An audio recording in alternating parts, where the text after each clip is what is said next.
Steve Moore, Committee to Unleash Prosperity, and radio host of More Money, WABC radio host. David Malpass, former president of the World Bank Group. Gentlemen, I want to start with Steve Moore. Steve Moore, this guy Swaggle is saying that really the open borders was a terrific idea. It boosted GDP by $7 trillion. They all paid taxes. Probably inferred that it also kept the inflation rate down, because I got Wall Street hedge fund guys telling me it's going to be terrible if we lose the cheap labor. How the open border really, it was really a good idea. We've had this story all wrong, Steve, the whole time. It's been great for the economy. Doesn't matter. Public safety has suffered. Fentanyl has suffered. Crime has suffered. Venezuelan gangs. We just missed the point altogether, and this guy Swaggle is right. What in God's name is he talking about? So, look, there's no question that immigrants are a benefit to our economy when they come in legally, Larry, when they come in legally the right way. And we probably do need more legal immigrants as birth rates fall in the United States and around the world. But what Biden has done has so contaminated the immigration process by basically saying anyone who gets to the border and can come in. And that is, as Trump has said so correctly, that means drug runners, that means criminals, that means people out of mental institutions. That's a danger to our economy. And so what I would favor is let's get the border secure. It was secure. It was secure when Trump left office. He achieved that.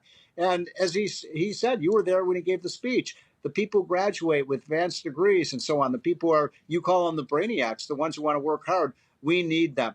But it's important to go back to this point that you made earlier, because people get confused about this. When Trump left office, there was no inflation. The last 4 months of his presidency, the inflation rate was less than 1.5%.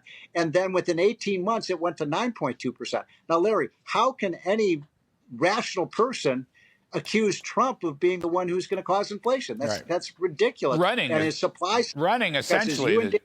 Running essentially the same policies. Yes. Lower taxes, less regulation, drill, baby, drill. I'm going to get to the dollar in a minute. But David Malpass, I don't want to let this go because, first of all, illegal immigrants, to the extent they work, and there's disputes about how many of them actually work, because we're paying a fortune in housing and food and welfare and health care. Housing prices have been driven up. In fact, prices in all those sectors have been driven up by immigrants that are not working. But to the extent they work, they've displaced Native American jobs. And I don't understand how a guy like Swaggle, in his position as director of CBO, and I'll bet you there's going to be a lot of comment and criticism about this tomorrow. This guy is essentially saying this flood of illegals was really a blessing. We just don't understand it. I don't think it was a blessing at all. And I don't think that's any way to run a railroad. And if you want immigration, as Steve said, let's have a merit-based system for legal immigration, period. End of sentence. What do you think, Mr. Malpass? He wasn't measuring per capita. So if you think about it, that as there's more and more workers, but they're doing the same amount of work, you're going to get less wages. And that's what we saw. And in fact, that's what we see in the projections. One of the things that concerns me is under current policies, CBO, that same guy, is projecting 2% or less growth really for 10 years. It's this weak outlook for the U.S. And what they're trying to say is that's good enough for us. And I don't think it is. It's not enough to lift people up from the bottom. Trump's policies are what I would call counter-inflationary. You name some of the key elements. If you've got oil prices down because you're producing more, that's going to feed through the whole economy and allow more manufacturing in the U.S., more jobs, higher paying jobs. And I think that's what CBO was missing in their quote there. Well, I'm going to... He's going to take a lot of criticism for essentially promoting illegal immigration, because that's what he did. And those numbers he's thrown around are highly controversial and can easily be rebutted. But the other thing is, David Malpass, the U.S. dollar as the world's reserve currency. Keep the U.S. dollar as the world's reserve currency. That is in the Trump platform, and it is repeated several times. And I think that's a tremendous thing. King dollar still lives. Trump does not want a cheap dollar. Trump wants America first dollar, okay? The world's reserve currency. right then and there, that is counterinflationary, I would argue. That's right. And it's a powerful statement. When you put it in the platform and you campaign on it, then it becomes a mandate for leadership. And so that tells the world you're going to have a currency that people want, and not just this year, but 10 years from now, 50 years from now, 100 years from now. And that's standing up to China. You know, they've said they want the world to use their currency. So this is Trump coming back saying, no, that's not the way it's going to work. We're going to have our currency still valuable to everyone.